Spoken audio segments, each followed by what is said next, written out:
اعوذ باللہ من الشیطان الرجیم بسم اللہ الرحمن الرحیم۔ سورہ نوح مکہ مکرمہ میں نازل ہوئی۔ اس میں 28 آیتیں اور 2 رکوع ہیں۔ نازل ہونے کے اعتبار سے 71ویں نمبر پر ہے اور تلاوت کے اعتبار سے بھی 71ویں نمبر پر ہے، اور سورہ نحل کے بعد نازل ہوئی ہے۔ اِنَّا أَرْسَلْنَا نُوحًا إِلَىٰ قَوْمِهِ أَنْ أَنذِرْ قَوْمَكَ مِن قَبْلِ أَنْ يَأْتِيَهُمْ عَذَابٌ أَلِيمٌ۔ بے شک ہم نے نوح علیہ السلام کو ان کی قوم کی طرف رسول بنا کر بھیجا تھا کہ ایک دردناک عذاب کے آنے سے پہلے اپنی قوم کو اطلاع کر دو۔ قال یا قوم انی لکم نذیر مبین۔ نوح علیہ السلام نے کہا، اے میری قوم، میں تم کو ایک صاف اطلاع دینے آیا ہوں۔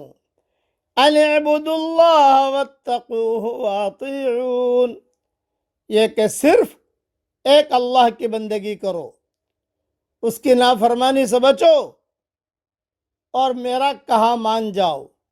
یغفر لکم من ذنوبکم ویؤخرکم الی اجل مسمی، تب وہ تمہارے گناہ بخش دے گا اور ایک مقرر وقت تک کی تم کو مہلت دے گا۔ ان اجل اللہ اذا جاء لا یؤخر، بے شک اللہ کی طرف سے جب مقرر وقت آ جاتا ہے تو پھر ڈھیل نہیں ملتی۔ لو کنتم تعلمون، کاش تم یہ بات سمجھ لیتے۔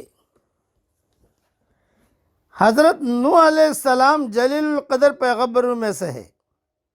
صحیح مسلم وغیرہ کی حدیث شفاعت میں ہے کہ یہ پہلے رسول ہیں۔ نیز کہا جاتا ہے کہ انہی کی قوم سے شرک کا آغاز ہوا، چنانچہ اللہ تعالیٰ نے انہیں اپنی قوم کی ہدایت کے لیے مبعوث فرمایا۔ اور یہ بھی علماء نے لکھا ہے کہ حضرت نوح علیہ السلام اس وقت کے بگڑے ہوئے انسانوں کو انہوں نے جو پیغام دیا اس کو یہاں 3 لفظ میں بیان کیا ہے۔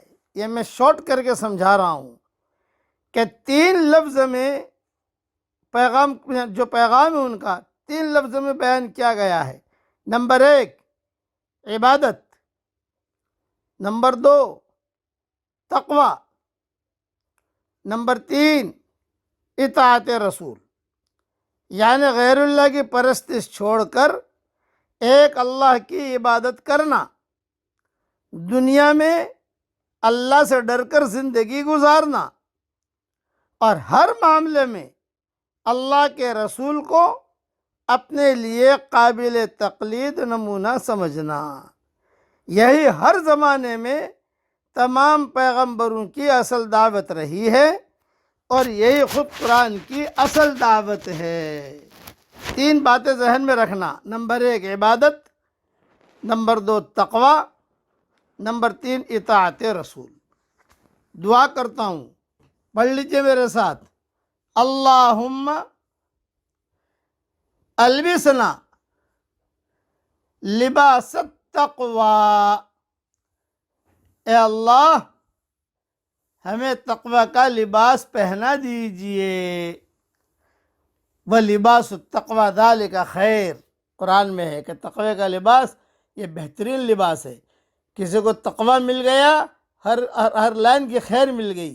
حضرت محمد صلی اللہ علیہ وسلم دعا مانگا کرتے تھے، اللہم آت نفوسنا تقواہا وزکیہا انت خیر من زکاہا انت ولیہا و مولاہا، کہ اللہ مجھے تقوی دے۔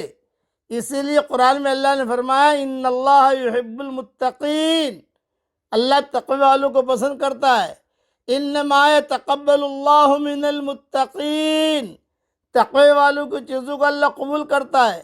اللہ نے یہ نہیں کہا نمازیوں کی چیزوں کو اللہ قبول کرتا ہے، حاجیوں کے عمل چیزوں کو اللہ قبول کرتا ہے، نہ، اس لیے کہ نمازیں دو قسم کی ہیں، قبول غیر مقبول، مقبول غیر مقبول، حج بھی دو قسم کا ہے، مقبول غیر مقبول، ہر عمل دو قسم کا ہے، مقبول غیر مقبول، اعمال ایمانیہ، لیکن صفات ایمانیہ وہ ایک ہی قسم کا ہے، تقوی ایک ہی قسم کا، اور یہ ٹاپ ہے کہ جس کو تقوی مل گیا سمجھ لو گے ہر لائن کی خیر اسے مل گئی، اللہ اس کے ساتھ ہو گیا۔ اللہ ہم سب کو عافیت سے متقی بنائے، آمین۔ وآخر دعوانا ان الحمدللہ رب العالمین۔